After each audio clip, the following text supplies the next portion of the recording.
Hello friends, welcome to my YouTube channel. In this session, we will continue our Apspdcl Assistant Engineer Electrical 2014 solutions. Here the question on the screen is, the slope of board gain plot of transfer function Ks divided by s plus 1 into s plus 10 between the corner frequency 1 and corner frequency 10 is. So first we will write this equation in terms of standard equation, that is, so g of s is equal to, so k into s divided by 1 plus s is there. So we'll write 1 plus s2 format means we will write 1 s by 1 plus 1. We'll make a 1 as a common here, and same thing here also. 10 means 1 plus s2 format means s divided by 10 plus 1. So this is the standard form of equation. Now in this equation we came to know there are three corner frequencies, and they are, so omega 1 is equal to 0, omega 2 is equal to 1, omega 3 is equal to 10. So these are the three corner frequencies for which we need to find the slope of the board gain plot. So first I will take the term and corner frequencies and slope in dB, right? And next I will take change in slope here. So first I will take omega 1 as a 0, and the term is s here. So omega is 0, the slope is, let's say, 0, so it will have plus 20 dB, and change in slope is 20 dB only. So the change in slope from omega equal to 0 to 1. Next, the term is taking here is 1 by s plus 1, that is a term. The corner frequency is 1, and the change in slope is, because of it's a pole, it is minus 20 dB.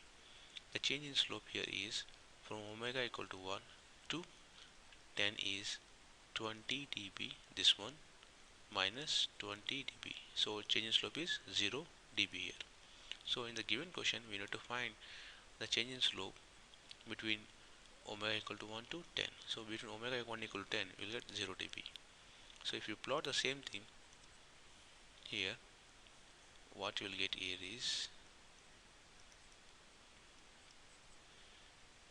so here we can write omega in terms of radians per second here. The change in slope from 0 to 1, it is 20 dB, here 1. So 1 to 10 it is again will get 0 dB, and from 10 to infinity you will get minus 20 dB. So the answer here is A. The next question here is, a unity feedback system has forward path transfer function g of s is equal to k divided by s into s plus 4 into s plus 5. The breakaway point lies between. So in order to find the breakaway points between, first we will take number of poles. The number of poles are here 3. The poles of g of s is equal to s1 is equal to 0, s2 is equal to minus 4, s3 is equal to minus 5. If we draw the on the s plane,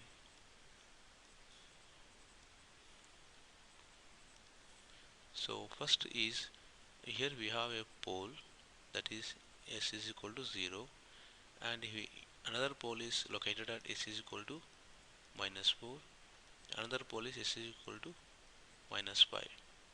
Okay, so the breakaway point lies between here. Suppose if we take any pole towards its right sides, it should be odd number. That is a condition to be satisfied for breakaway points. Okay, suppose if we take a point here To the right side of this point there is a odd number of zeros and poles. So here if you take, here we have two number of poles, that means here we should have odd number of zeros and poles, but here we have only even number of poles. So the breakaway point cannot lie here, so it should lie in between these 2 points. See, this is the midpoint. The breakaway point will be like this.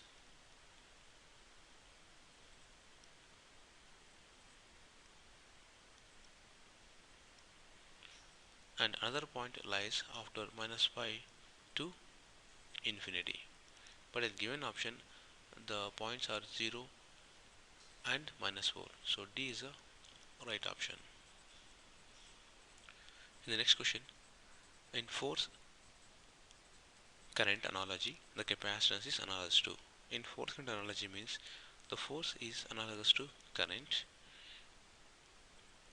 and the mass is analogous to capacitance and the damping coefficient P is analogous to conductance and spring constant K is analogous to reciprocal of inductance. So in the analogy, capacitance is analogous to mass.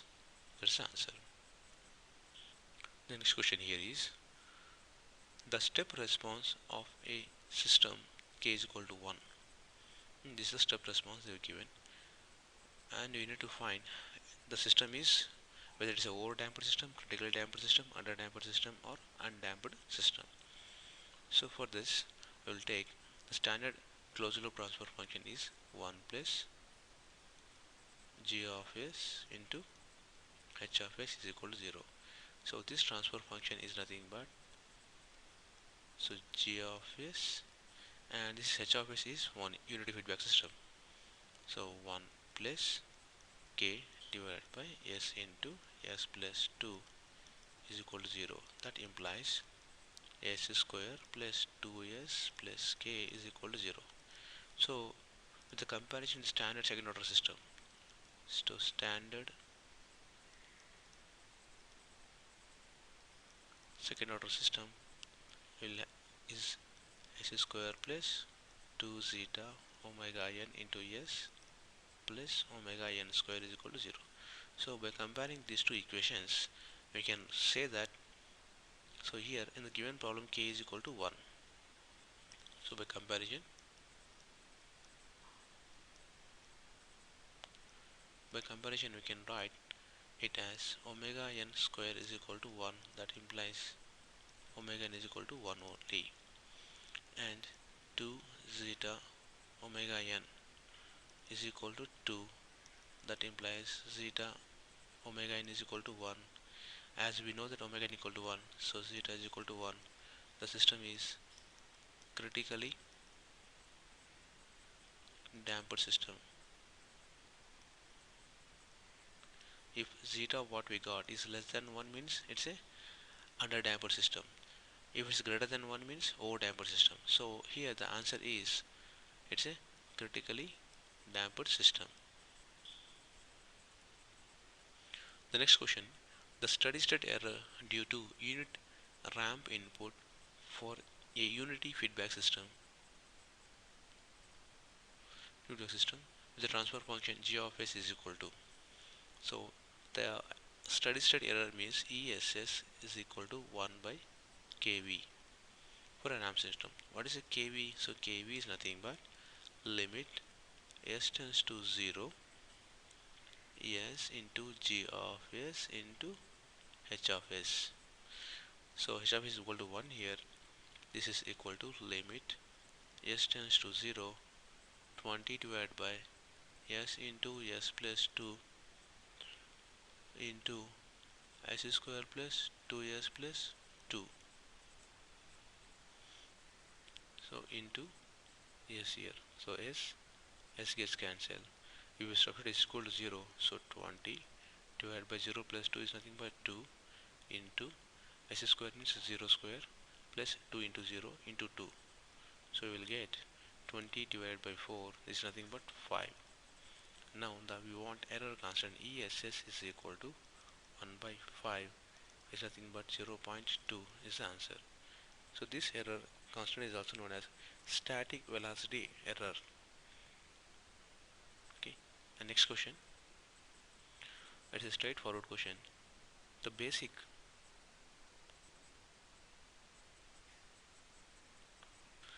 the next question here is, the unit parabolic function may be regarded as, it is the straightforward question, the unit parabolic function may be regarded as the integral of the unit ramp.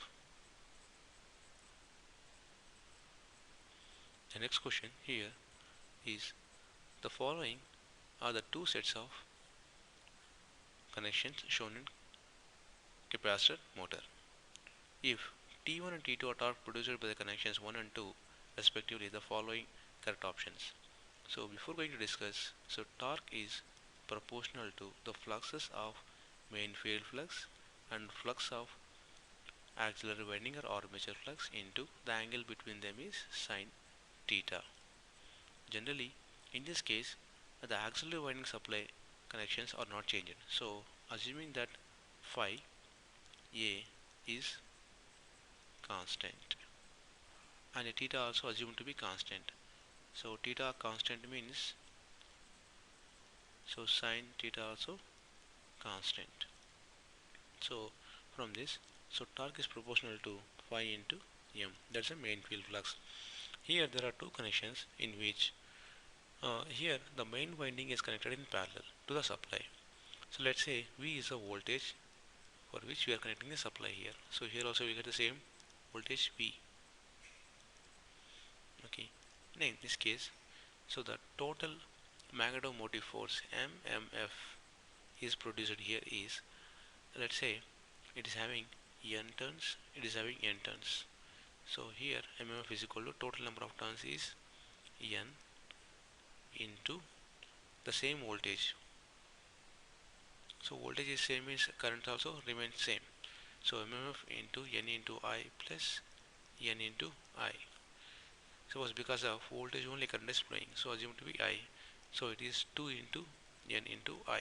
So this is the magnetomotive force. So these forces causes the creation of flux. So phi m. Next, in this case, MMF.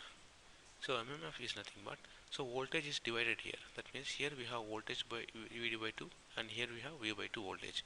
That means the current also changes. So total MMF is equal to n into the current is divided by 2 plus n into I by 2. There is nothing but whatever the value we got here is ni by 2 here. That means in this case the torque produced here is proportional to phi m is more when compared to torque produced by the machine. Here is second case. So T1 is greater than T2. That is the option here. So in this case A is the correct option. Next question, the memory which needs refreshing. So in this the given options, DRAM is a required refreshing. Why? Because it uses one transistor along with a capacitor. So in a static RAM it uses only transistors. Okay, so there is no need of refreshing here. Here we require refreshing is required here. So option is D. Next question, the device which is used as voltage variable resistor.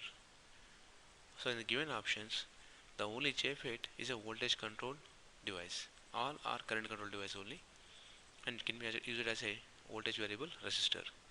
And the next question, different tests conducted on an alternator field the following currents. IFO, field current required to produce a voltage on open circuit. IF1, the field current required to produce a rated voltage at a full load ZPF leading. And IF2, the field current required to produce the rated voltage at full load power factor. So if you draw the voltage and the field current relationship in an alternator, it is going to be like this.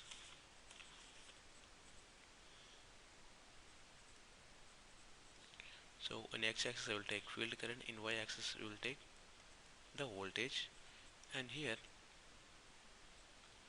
for a rated voltage we can say it as V rated here. For rated voltage it is found that this is for ZPF leading, and this one is for UPF, and this is for ZPF lagging. So ZPF leading requires least field current compared to UPF and LPF. So in the given options, IF1 is a field current required to produce a rated voltage at full load ZPF leading. The lowest among them all is IF1. Thank you friends, thank you for watching my videos. We will continue in next session. Thank you.